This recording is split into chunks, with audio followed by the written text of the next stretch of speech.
Hi friends. So ఇండియాలో ఎప్పుడు జరగని విధంగా ఆల్మోస్ట్ ఒక బిగ్ హ్యాక్ అయిందనమాట. Big worth of currency hack అయిపోయింది. సో క్రిప్టో కరెన్సీలో మనం చూస్తున్నాం. క్రిప్టో కరెన్సీ అనేది వెజరిక్స్లో ఉన్నటువంటి క్రిప్టో కరెన్సీ అనగానే ఒక డిజిటల్ కరెన్సీ.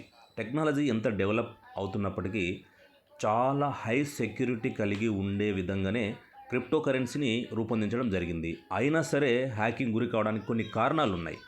సో అవి తెలుసుకోకపోతే చాలామంది క్రిప్టోలో మోసపోక తప్పదు. సో అందుకే మనం ఖచ్చితంగా తెలుసుకోవాల్సిన కొన్ని పాయింట్స్ ఇక్కడ హ్యాక్ అయిన దాన్ని బట్టి నేను చెప్తున్నాను. కొన్ని మీరు పాటించకపోతే ఖచ్చితంగా మీ డబ్బుని మీరు ఇలాగా హ్యాకింగ్ దాంట్లో హై సెక్యూరిటీ లేని దాంట్లో ఉంచుకుంటే ప్రమాదకరం. సో అవేంటో ఒకసారి తెలుసుకుందాం. అలాగే ఇది ఎలాగా హ్యాక్ అయిందనే విషయాలు కూడా తెలుసుకుందాం. దాదాపు 1900 కోట్లు రూపాయలు ఇండియన్ కరెన్సీ, అంటే worth of Indian currency, Indian crypto exchange ఉన్నటువంటి వెజరిక్స్లో యూరోపియన్ కంట్రీకి సంబంధించినటువంటి కొంతమంది హ్యాక్ చేయడం జరిగింది. సో దానికి చాలా అడ్వాన్స్ టెక్నాలజీ కూడా మనం ఎంత ఫాలో అవుతున్నప్పటికీ దాన్ని హ్యాక్ చేసే మార్గాలు కూడా చాలా ఉన్నాయి. సో బ్లాక్ చైన్ టెక్నాలజీలో అలా చేయడానికి కుదరదు, కానీ కొన్ని హై సెక్యూరిటీ అక్కడ మనకు ఎనేబుల్ లేకపోవడం వల్ల, అక్కడ కల్పించకపోవడం వల్ల జరిగే నష్టాలు చాలా భారీగా ఉంటాయి. సో ఒకసారి తెలుసుకుంటే, ఈయన వచ్చేసి నిచల్ శెట్టి, క్రిప్టో కరెన్సీ అనమాట. మన క్రిప్టో కరెన్సీలో ఉన్నటువంటి వెజరిక్స్కి CEO, ఫౌండర్. సో ఒకప్పుడు ఇండియాలో మోగినటువంటి ఒక పేరు అనమాట. సో ఇప్పుడు భారీ ఎత్తున హ్యాక్కి గురి కావడం జరిగింది. సో ఎలాంటి వ్యక్తి అయినా, ఎంత ఆకాశానికి ఎదిగినా ఒక్కసారి తిరిగి నేలకు కొట్టే శక్తి క్రిప్టోకు ఉంది.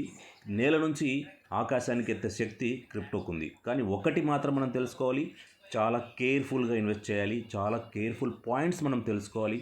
అవి తెలుసుకోకుండా ఇన్వెస్ట్ చేస్తే మాత్రం కొద్దిగా లాస్ కాక తప్పదు. సో మరి అది రికవరీ ఎలా చేస్తారు, వాళ్ళకి ఇన్వెస్టర్స్కి ఎలా న్యాయం చేస్తారు అనేది నెక్స్ట్ చూడాలి. సో ఇక్కడ విషయం ఏంటంటే, క్రిప్టో న్యూస్ కొంప ముంచిన ఇండియన్ క్రిప్టో ప్లాట్ఫామ్ 1900 కోట్లు ఫసక్ అనే మనం చూస్తున్నాం.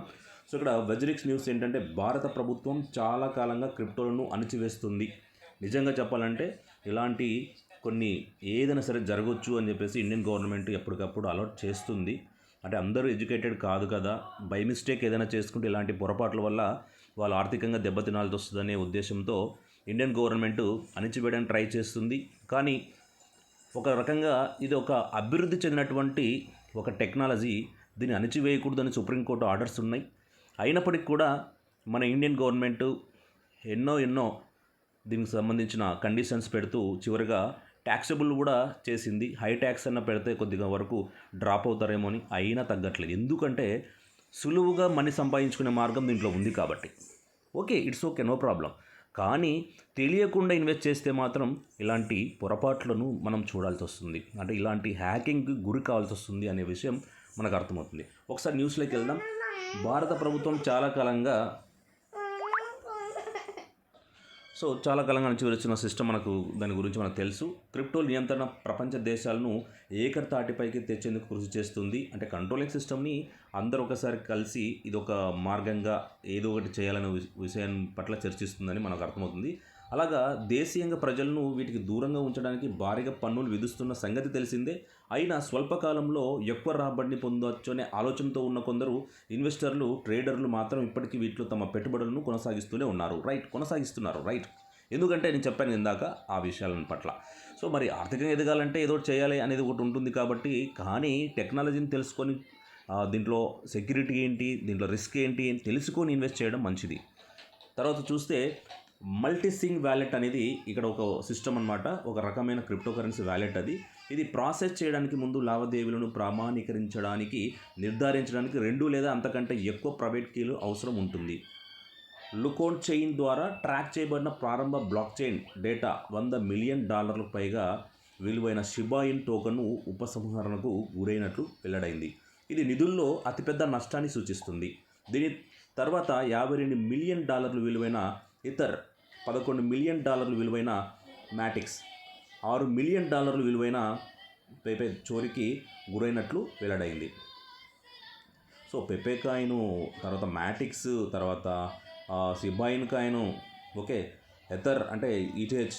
సో ఈ విధంగా ఏది పడితే అది తీసుకెళ్ళిపోయారు, దోచుకుని వెళ్ళిపోయారు. ఓకే, దోపిడీదారులు దొంగిలించిన ఆస్తులను ఆన్ చైన్ ఎక్స్చేంజ్ యూనిస్వాప్లో చురుకుగా విక్రయిస్తున్నట్లు లావాదేవీల డేటా సూచిస్తుంది. సో ఇక్కడ యూనిస్వాప్ అనే దాంట్లో వెళ్ళేసి వాళ్ళు అంటే ఎవరు తీసుకుంటున్నారు, ఎక్కడికి వెళ్తున్నాయి, పేరు ఊరు ఉండదు దీంట్లో బ్లాక్ చైన్లో. కాబట్టి హ్యాక్ వన్స్ అయిందా దాన్ని ట్రాక్ చేయవచ్చు, కానీ అది ఎవరికి చెందుతుంది, ఎక్కడికి వెళ్తుంది మాత్రం గుర్తించలేము. కాబట్టి చాలా కష్టం.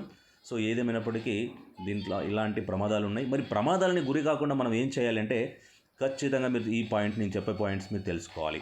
సో ఎప్పటికైనా మీ క్రిప్టో కరెన్సీ వ్యాలెట్స్ ఏదైతే కలిగి ఉన్నాయో వాటికి సంబంధించింది ఏది కూడా మీరు ఖచ్చితంగా ఎక్స్చేంజ్లో మాత్రం అస్సలు ఉంచకండి. మీరు లాంగ్ టర్మ్లో హోల్డ్ చేయాలంటే మాత్రం ఎక్స్చేంజ్లో అస్సలు ఉంచకండి. ఇలాంటి ప్రమాదాలు ఉంటాయి. ఎందుకు అంటే సెంట్రలైజ్ సిస్టమ్ అనేది ఒకటి ఉంది. సెంట్రలైజ్ సిస్టమ్ ద్వారా ఇవి రన్ చేయబడతాయి. బ్లాక్ చైన్ ఓకే, కానీ సెక్యూరిటీ అనేది హై సెక్యూరిటీలో ఉండదు. అక్కడ కొన్ని ఇలాంటి తెలివైన వాళ్ళు రకరకాలుగా దానికి సంబంధించిన హ్యాకింగ్ చేయడానికి ట్రై చేస్తుంటారు. కానీ మీరు డీసెంట్రలైజ్డ్ అనేది ఒకటి ఉందని తెలుసుకోండి. డీసెంట్రలైజ్డ్లో మీరున్నటువంటి క్రిప్టోకి ఎప్పటికి కూడా ప్రమాదం లేదు. దానికి సంబంధించిన హ్యాకింగ్స్ ఎప్పటికి జరగవు. కాబట్టి వెబ్3 టెక్నాలజీ కానీ డీసెంట్రలైజ్డ్ కానీ ఈ సంబంధించినటువంటి వాటిలో మాత్రం మీరు లాంగ్ టర్మ్ ఇన్వెస్ట్ చేసుకోవడానికి మీ వ్యాలెట్లో ఉన్నటువంటి హై సెక్యూరిటీ కీవర్డ్స్ ఏవైతే ఉన్నాయో అవి భద్రంగా ఉంచుకొని, ఇన్ కేస్ అవి మిస్ అయితే కూడా మీరు కూడా దానికి వారసులు కాదు, మీకు కూడా చెందవు ఆస్తులు. సో చాలా కేర్ఫుల్గా ఉండాలి. క్రిప్టో మనం ఎంత ఈజీగా డబ్బు సంపాదించాలనుకుంటున్నామో అంత ఈజీగా కోల్పోయే అవకాశాలు ఉన్నాయి. Be careful. ఖచ్చితంగా తెలుసుకోండి. మీకు దీనికి సంబంధించిన ఇంకా మరిన్ని విషయాలు కావాలనుకుంటే నా వీడియోస్ చూడండి, లేదంటే డిస్క్రిప్షన్లో నా నంబర్ ఉంటుంది, కావాలంటే నాకు కాల్ చేయొచ్చు. మీరు ఏదైనా దానికి సంబంధించిన సెక్యూరిటీస్ గురించి డౌట్ ఉంటే నేను నాకున్న నాలెడ్జ్ ప్రకారం మీకు షేర్ చేయడం జరుగుతుంది. థ్యాంక్ యూ అండి. Thank you for watching.